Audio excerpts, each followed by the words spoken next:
राग और द्वेष हमें बांधते हैं, संभव हमें मुक्त करता है। जो हर परिस्थिति में शांत और संतुलित रहता है, वही वास्तव में आत्मज्ञानी और योगी है। अर्जुन युद्धभूमि में खड़ा था। उसका मन उलझन में था, कभी राग में, कभी द्वेष में। तभी भगवान श्री कृष्ण मुस्कुराए और बोले, अर्जुन, राग द्वेष से ऊपर उठो, हर स्थिति में सम रहो।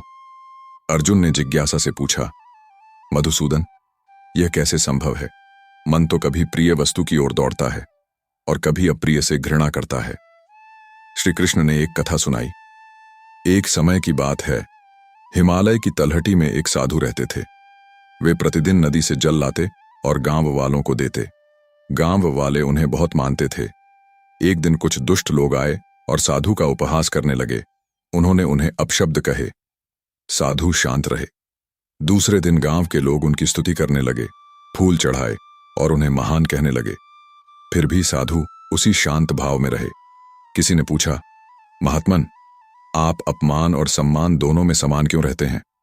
साधु ने कहा, यदि मैं अपमान पर क्रोधित हो जाऊं तो वह द्वेष होगा। यदि मैं सम्मान से फूलकर अहंकारी हो जाऊं तो वह राग होगा। दोनों ही मुझे बंधन में डालते हैं, पर जब मैं संभव में रहता हूं तब मैं भीतर से स्वतंत्र रहता हूं।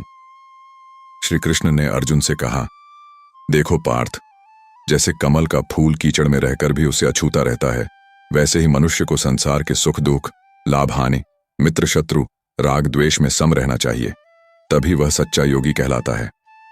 अर्जुन ने गहरी सांस ली और कहा, केशव, अब मैं समझ गया, संभव ही जीवन की सच्ची शक्ति है।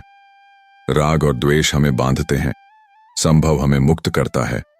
जो हर परिस्थिति में शांत और संतुलित रहता है, वही वास्तव में आत्मज्ञानी और योगी है।